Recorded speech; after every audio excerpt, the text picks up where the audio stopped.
Corona के हालात पर गृह मंत्री अमित शाह के साथ दिल्ली के मुख्यमंत्री अरविंद केजरीवाल और उपराज्यपाल अनिल बैजल के साथ बैठक हुई। केंद्रीय स्वास्थ्य मंत्री डॉक्टर हर्षवर्धन भी शामिल हुए। शाम को भी गृह मंत्री अमित शाह करेंगे बैठक। दिल्ली के 30 कोविड अस्पतालों में एक भी वेंटिलेटर खाली नहीं बचा है। निजी अस्पतालों में भी तेजी से वेंटिलेटर का इस्तेमाल बढ़ता जा रहा है। दिल्ली में कोरोना मरीजों के लिए अस्पतालों में अब सिर्फ 217 वेंटिलेटर ही खाली बचे हैं। साथ ही दिल्ली के अस्पतालों में 4,383 बेड अब भी खाली बने हुए हैं। दिल्ली सरकार के ऐप से ये जानकारी मिली। दिल्ली में 24 घंटे में कोरोना 2134 इससे जुड़े नए मामले सामने आए हैं। 24 घंटे में 57 मौत रिकॉर्ड की गई। वहीं 24 घंटे में 1547 मरीज ठीक भी हुए। ठीक होने वाले मरीजों का ये अब तक का सबसे बड़ा आंकड़ा है। दिल्ली में कोरोना के अब तक कुल 38,958 मामले सामने आ चुके हैं, जिनमें से 1,271 लोगों की मौत हो चुकी है। दिल्ली के उपराज्यपाल अनिल बैजल ने कोरोना की रोकथाम के लिए नए निर्देश जारी किए हैं। उल्लंघन करने वालों पर पहले 500 और उसके बाद 1,000 रुपए का जुर्माना लगेगा। क्वारंटाइन के नियम तोड़ने, सामाजिक दूरी का उल्लंघन और सार्वजनिक जगह पर मास्क नहीं लगाने पर जुर्माना लगाया जाएगा। दिल्ली में 10 से 49 बेड वाले सभी नर्सिंग होम और अस्पतालों को कोरोना के इलाज के लिए तय किया गया है। दिल्ली सरकार ने अपने आदेश में कहा कि 3 दिन के भीतर नर्सिंग होम कोरोना संक्रमित मरीजों के इलाज के लिए अलग से बेड के इंतजाम करें। अगर ऐसा नहीं किया तो उनके खिलाफ कार्रवाई की जाएगी। दिल्ली में कोरोना संक्रमण से मरने वाले मरीजों के परिवार को शव लेने के लिए लंबा इंतजार करना पड़ रहा है। शवगृह में परिवार वालों को कहा जा रहा है कि स्टाफ नहीं है, इसीलिए और इंतजार करना पड़ेगा। दुखी परिवार वालों ने नाराजगी जताई। दिल्ली के अस्पतालों में ऑक्सीजन की कमी को देखते हुए एक हाउसिंग सोसाइटी ने खुद ही ऑक्सीजन सिलेंडर खरीद लिए हैं। पश्चिम बिहार की एक हाउसिंग सोसाइटी ने 3 ऑक्सीजन मशीन खरीदी है। सोसाइटी के आसपास जो लोग कोरोना संक्रमित हैं, अगर उन्हें ऑक्सीजन की जरूरत है तो ये खुद उनके घरों में मशीन पहुंचा रहे हैं। महाराष्ट्र में कोरोना पॉजिटिव मरीज बढ़कर 1,04,568 हो गए हैं। बीते 24 घंटे के दौरान महाराष्ट्र में 3,427 नए मामले सामने आए। बीते 24 घंटे के दौरान महाराष्ट्र में कोरोना से 113 लोगों की जान चली गई। महाराष्ट्र में कोरोना से मरने वालों की संख्या अब 3,830 हो गई।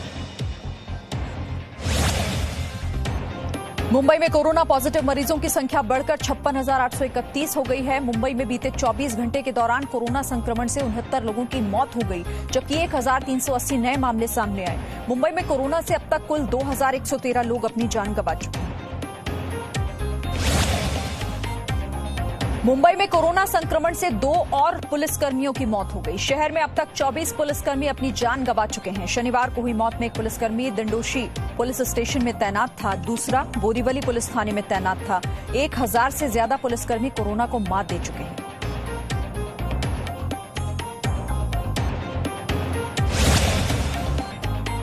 महाराष्ट्र सरकार ने प्राइवेट लैब में कोरोना जांच की फीस की अधिकतम सीमा तय कर दी है।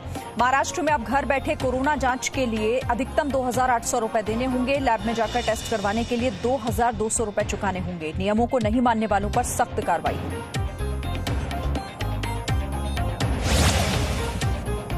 मुंबई के अस्पतालों में आईसीयू के करीब 700 बेड्स हैं, जिनमें से 99% भर चुके हैं। ऑक्सीजन वाले 4,500 बेड में से 90% पर कोरोना संक्रमित मरीज भर्ती हैं। अस्पतालों में सिर्फ 10% वेंटिलेटर बचे हैं। महाराष्ट्र सरकार का दावा है कि आने वाले दिनों में और बेड बढ़ाए जाएंगे। मुंबई के माटुंगा की रहने वाली निमोनिया मरीज की अस्पताल में मौत हो गई। परिवार का आरोप है कि अगर मरीज को वक्त रहते अस्पताल में भर्ती कर लिया जाता तो शायद उनकी जान बचाई जा सकती थी। आरोप है कि कई अस्पतालों ने बेड की कमी बताकर मरीज को एडमिट करने से इनकार कर दिया था। जम्मू कश्मीर के पुंछ में पाकिस्तान ने एक बार फिर युद्ध विराम तोड़ा। पाकिस्तान की फायरिंग में एक जवान शहीद हुआ है। भारत ने भी पाकिस्तान के खिलाफ जवाबी कार्रवाई की। पाकिस्तान की ओर से रुक रुक कर फायरिंग की गई, जिसका भारतीय सेना ने कड़ा जवाब दिया है। भारत ने नेपाल के नए नक्शे को खारिज कर दिया। विदेश मंत्रालय के मुताबिक भारत अपनी स्थिति नेपाल को पहले ही स्पष्ट कर चुका है। 3 भारतीय इलाकों पर दावे को लेकर नेपाल के पास कोई ऐतिहासिक तथ्य या फिर सबूत नहीं है। नेपाल का फैसला सीमा के मुद्दों पर बातचीत करने के लिए बनी मौजूदा समझ का भी उल्लंघन है। नेपाल की संसद के निचले सदन ने 72 घंटे की बहस के बाद अपने देश का विवादित नक्शा पास कर दिया। इस नक्शे में नेपाल ने भारत के 3 इलाकों कालापानी, लिपुलेख और लिम्पियाधुरा को अपने नक्शे में दिखाया।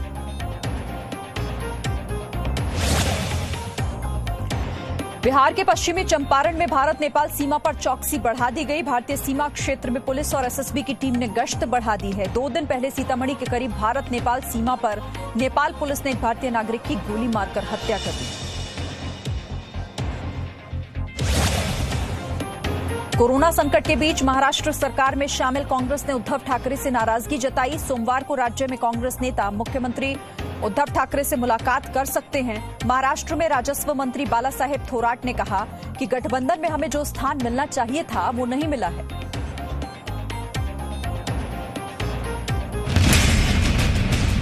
Presenting B News app, available on Google Play and App Store. Download it now.